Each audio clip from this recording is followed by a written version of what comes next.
It's no mistake that this is a very potent time of the year, of the entire year, because it's the Plutonic party. Actually, it's not really a party. I'm seeing it more like the summoning of Pluto. It's kind of like what's happening in Switzerland right now. Like all of the people that are in charge of the way the world works, whether we like it or not, are meeting up and having these summits. So this the Plutonic Summit of 2026. Welcome, and we're going to talk about who is on the meeting schedule and when, and what it all means. So, what exactly is Pluto? Pluto is not a comfortable planet for us because it requires us to make some change. It requires something to die, and just one thing humans don't like is seems to be is death. We don't like it, but that's something that's part of reality, and that's what Pluto covers is this death to things. It's metaphorical and allegorical as well as actual, but most of the time it's metaphorical. And this is a death that we need to continually do to be alive. Like our body, our cells die. Something is always having to go in order for something to come onto the scene. To get a better idea of what this process is, we need to understand Pluto, and then we need to understand Aquarius. So quickly, I'm going to read to you from Horoscope Symbols by Robert Hand, this really incredible section. Pluto represents an evolutionary power built into the nature of things. Living things develop, they grow, die, decay, and are changed into something else. This is really critical. Remember that. Non-living things also develop. Waves crest, break, and reform into new waves. Stars condense, shine, expand, explode, and die. Rocks form, wear, and are reincorporated into new rocks. Cultures rise, fall, and become the seeds of new cultures. On Earth, the great continental plates shift and collide, leading to earthquakes and volcanic eruptions, which are Plutonian insofar as they change the face of the Earth, and Uranian insofar as suddenness. But nothing in a universe of change can long remain unchanged, and most of that change comes from the very nature of what is changed. It's inherent in the growth processes of the human psyche as well that there will be times when the psyche must undergo crises involving breakdowns and rebirth. So if you've been experiencing that this week, you are not alone. It's been a week of crises and revelations, and it's sublime in the best and worst ways that we're exploring and learning. And it's not a comfortable feeling. The contact with Pluto, it feels a little bit ominous because it dredges up the things that are mostly unseen, the subconscious, the territory of the underworld and the underground, the underbelly, and it reveals secrets that we might not want revealed. We might not want to know these truths. And Aquarius. Let's put Pluto in Aquarius because, hey, going to be there for a while. This is the second year that we're going to have the cycle reset for Pluto, the solar synodic cycle in Aquarius. So it's very new. It's a very new cycle for us. And we have it until 2043. So we need to get used to the changes in the Aquarian Plutonic experience that we're having that's dismantling something from the bottom up. Now, Aquarius is ruled by Saturn, so there are structures involved with any Saturnian thing, but whereas Capricorn, also ruled by Saturn, is the building of the structures, Aquarius is the dismantling of structures that no longer are healthy. Pluto and Aquarius kind of work together with the same drive of dismantling old structures and building something new in its place. Also, we need to realize that Aquarius is not touchy-feely. It is cut and dry, and there have to be certain sacrifices to be made. Okay, I know I can't do running red lights because I'm late and I don't want to sit at a red light because I need to be part of a society that has these structures and rules for everyone's safety. That's one that makes sense. There are others that do not make sense, that need to die, that need to go. So Pluto and Aquarius, I believe over this period, we're seeing a dismantling and an uprising from the humanitarian collective underground revolution, I think is what's happening here. And the people, along with Neptune moving into Aries with Saturn, are going to start being a little bit more important. So up in this area of Pluto with all these planets meeting it, it's a power cycle. Pluto represents power, and it's also the challenging things that aren't good, right? It shows all sides. And Pluto doesn't really care. Pluto is just Pluto. So now let's get into something a little bit more detailed. We're going to look at the agenda of Pluto at the summit and try to figure out what is going on in this story. Starts on January 17th when Venus enters Aquarius. Venus is there for a day, and then on the 19th makes the conjunction with Pluto.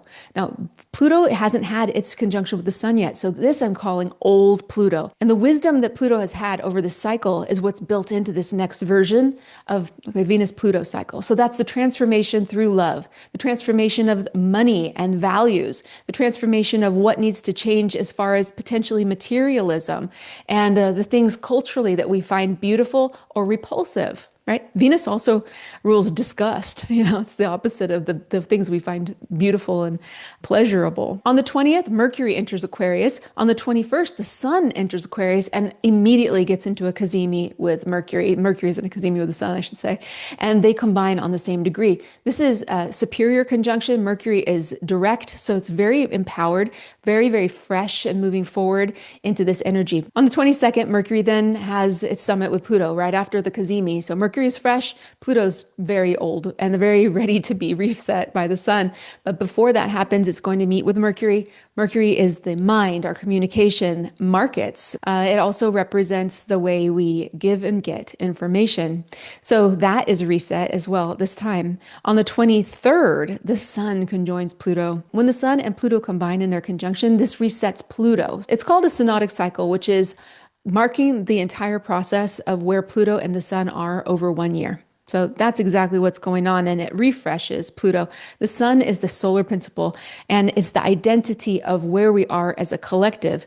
I'm going to read to you real quick again from Robert Hand, Sun and Pluto. He says, the will to transform, to be effective and to bring about regeneration, the will to destroy, the desire for power, also the experience of power, destruction, or regeneration, charismatic energies in either the self or one's world. The sun is that nuclear gravitational pull. It's what makes everything happen in the solar system. So anytime planet combines with that, it increases its power as well, and it sort of refreshes, it's reborn. So Pluto now is new Pluto. By the 23rd of January, we have a stellium in Aquarius because Mars enters and joins the chat, and there are 5 of them in there. So it's Venus, Mercury, Sun, Pluto, and Mars.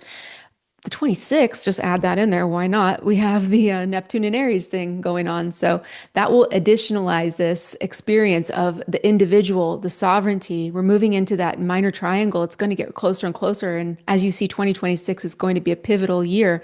The 27th is when Mars gets the meeting at the summit with Pluto. And this is new Pluto. This is Pluto with a refreshed full tank of gas. And the conjunction there is a little bit tricky.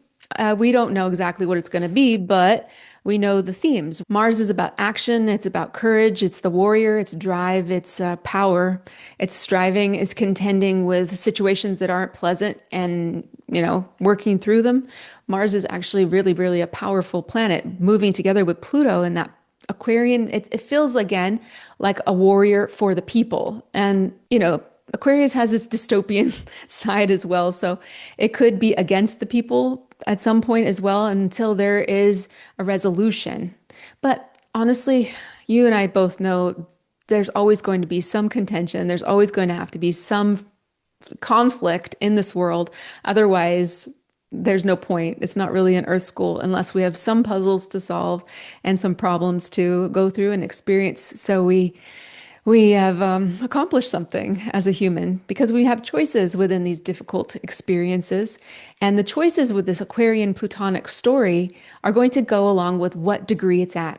So whenever Pluto meets again with the sun, that conjunction degree is going to be critical. There's a tool on astro-seek.com that gives you the aspects if you want. You can put in any planet, any aspect you're interested in, and the second planet, any dates, and you want to know when they have their exact aspect. So we've put in 0 degrees because that's what a conjunction is, Sun and Pluto. And you see this is the entirety of the cycle of the sun and Pluto making their synodic cycle resets. And the first one was last year on January 21st at 1 degree 42 seconds. This year it's at 3 degrees 25 seconds. We have all the way through to 2043. Ooh, that's at the end degree. So we will definitely have had quite the experience by this point. Looking at that degree, let's take that to the Sabian symbol to get an idea of what Pluto's summit theme is. Keep with that analogy. Looking at James Burgess here, it's a Hindu healer, spiritual focus, Aquarius 4. Pleasures, rewards, and disciplines of civilization rob us of our most precious ability to tune into the spiritual realms, healing yourself of imbalances. That just really goes back to that Plutonic paragraph from Robert Hand. It's part of the cycle of everything. We have to remove the dead wood. We have to cut away the things that no longer serve. And what do we put in its place? The materialism has reached its purpose, and a lot of it has been to separate us from a connection. I think it's been pretty much the entire age of Pisces that we've been separating from a connection. So weird, isn't it? James Burgess says, long ago, our species lost its balance to set up a pattern of distortion in thinking and behavior that has prevented us from finding the highest degree of group consciousness. That has brought emotional and physical disorder to most people across the planet. Yet certain people have kept alive practices from ancient times and are able, and in fact duty bound, to offer healing to those ready to receive it.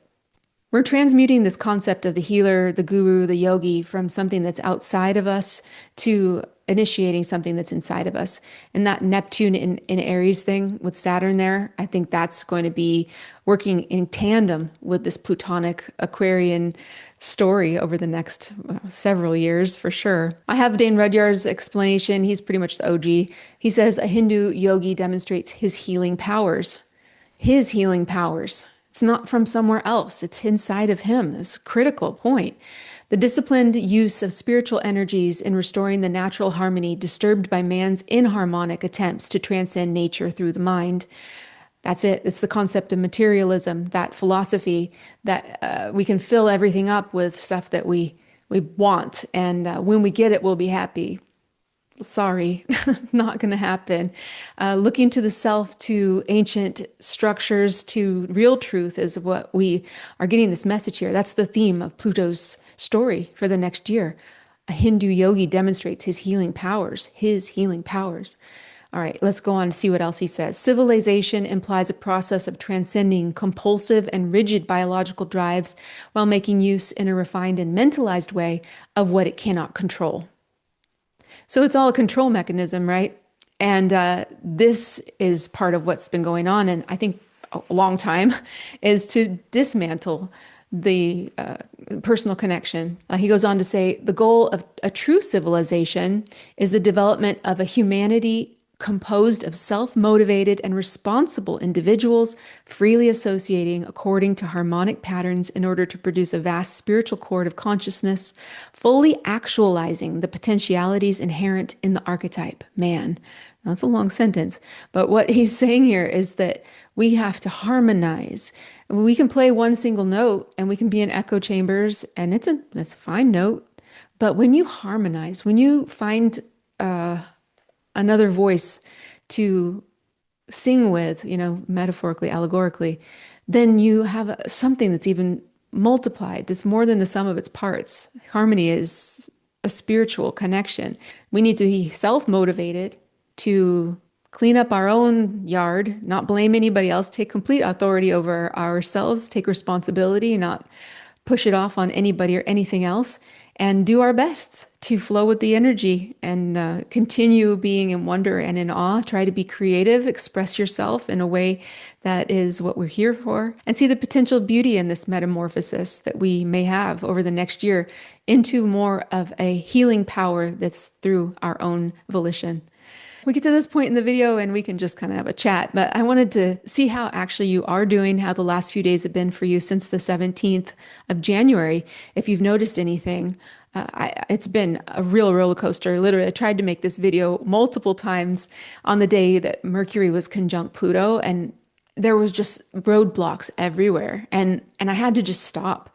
I went to walk my dog instead, and the weather is super kind of, moody. It's very angsty, and enjoyed the quiet moment to have some introspection and to process all these things that are coming through. And that's kind of what I wanted to ask how you were doing with it, because taking those slower moments, this is part of the healing power, is knowing when to pull back, when to not push, when to just stop and just say, okay, this isn't the moment for this.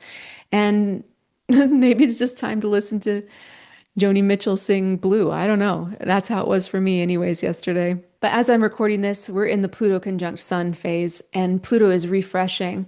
It doesn't feel that way anymore. I feel like a rejuvenation. And full disclosure, I have Moon in Aquarius. So it's potentially just a personal anecdote, but I was just putting it out there in case somebody else has had an experience like this in the last few days. I like you just the way you are. I hope you're doing well. And we got this. We're working hard to make this little creative collective, and I think it's a beautiful thing. It's what we're supposed to be doing. Okay, I'll talk to you soon.